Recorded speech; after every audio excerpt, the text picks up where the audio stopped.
on the inside out. Ladies and gentlemen, brothers and sisters, please welcome, I'm proud to say, from General Santos, Philippines, Miss Universe third runner-up, Shamsi Subso. Thank you. Good evening, everyone. Siguro I'm gonna share na lang my journey in the Miss Universe pageant. They said I was the reluctant beauty queen. I was always forced to join by my mom, by her friends, and it wasn't really something that I wanted to do in the first place. But then when I won Binibining Pilipinas, I said there must be a purpose to everything. And so before I left, my mom's friends talked to me and they shared this story about Esther. Esther in the Bible, she also joined a kind of beauty pageant, because the king had to look for a wife. So she had to go through everything, the screening, and then she didn't know why she was there. She was just obedient to her uncle, I think it was her uncle. And so she didn't know why she was there. She just followed, and then when the time was the time that the king had to choose the wife, she was chosen. And then during that time, they said, why did Esther was chosen for that? Even if wala siyang alam, she was just placed there because she just obeyed her uncle. But then, for a time like that, she was placed there by God because she had to save her people. And they would tell me that my life now can be compared to Esther. They said that baka God placed me there for a purpose that I still don't know. And so they were telling me na, don't be pressured, just do your best, and when you go there, be a light to others. So when I got to Miss Universe, my roommate, Miss Korea, there was a time that I asked her if she has a religion, and she said that she has none. She doesn't believe in anything. So parang ako, it's okay, I respect, I don't push my beliefs on her. But every day, I always share whatever happens to me. I would tell her, did you know, I prayed for this, ganyan, and then, tas ito yung nangyari. Kasi alam niya na, every day, I would tell her stories, short stories lang, and she would just listen to me. It's not like preaching. And then, there was this one miracle that I was really praying hard for during the preliminary. I wouldn't tell the exact prayer, pero I was asking God, please wag po ngayon, parang awan niyo na, kasi talagang pag nangyari to, hindi na talaga ako makarampa sa preliminary. And it was a miracle that I asked, I prayed hard for, kasi it was bound to happen. I knew it was gonna happen. Pero sabi ko, di ba sa'yo, nothing is impossible. If you give me this, talagang, I asked for a specific prayer, exact time, exact lahat. And you know what? Nangyari siya, and I was so happy na I shared it with Miss Korea. Did you know that I was worried this morning and afternoon, and then ito yung nangyari, and she was just listening, and I was also telling it to Miss Vietnam, who doesn't believe also, but I was just sharing and sharing.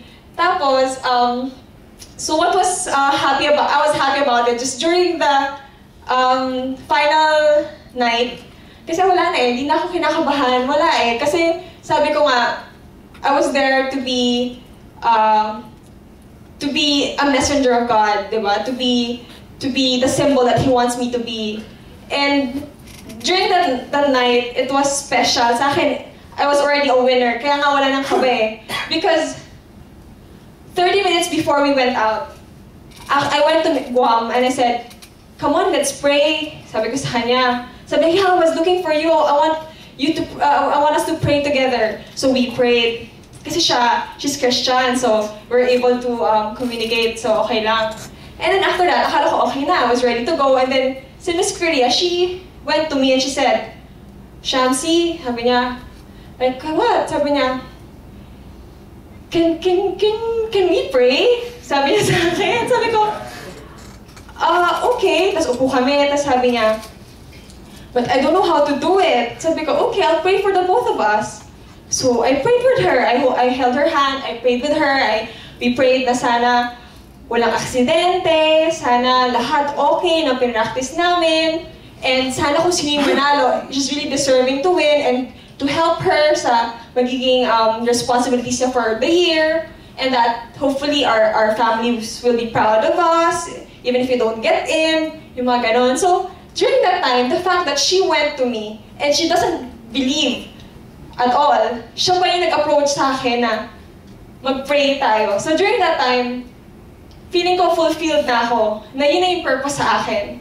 So when I was just doing the walk, the pageant, walang kaba. And then, the 16, I was called, I was so happy, I prayed for that.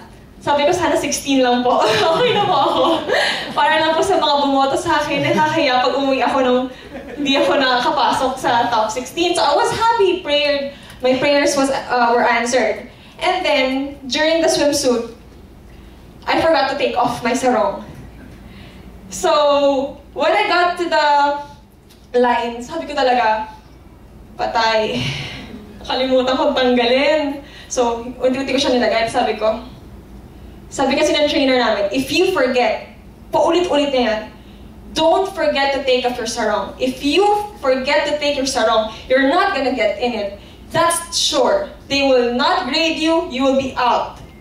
Ganun ang sabi niya, paulit-ulit yun. And I said to Miss Portugal, you know what, I did something wrong. And she said, yeah, I know, I saw you forgot to take off your sarong. And I said, oh well, I did my best, I forgot, I didn't know what to do. So I prayed that time, sabi ko, Lord, pag ako tinawag dito, ikaw na talaga, parang miracle talaga. Kasi sinabi na sa akin na hindi eh.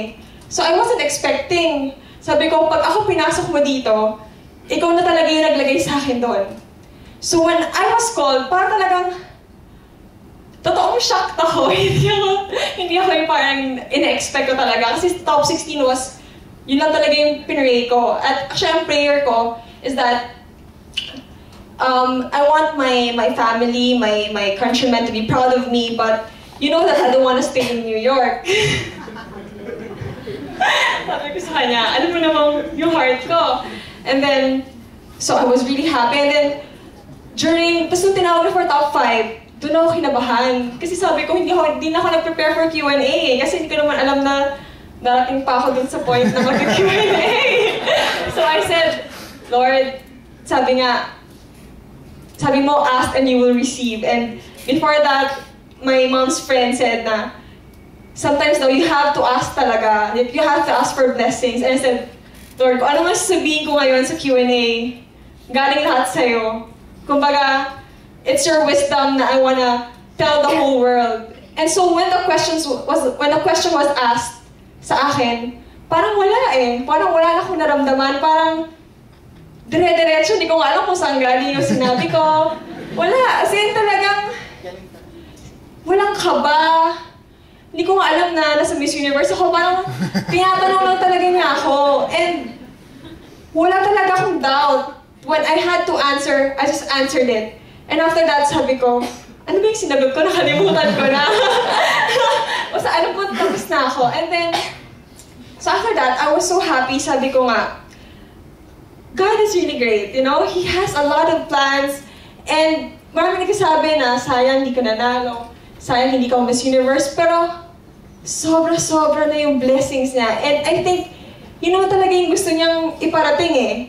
Kumbaga, I've done my part, and I am happy that I was able to reach out to a lot of people, like one of my mom's friends who was praying for me.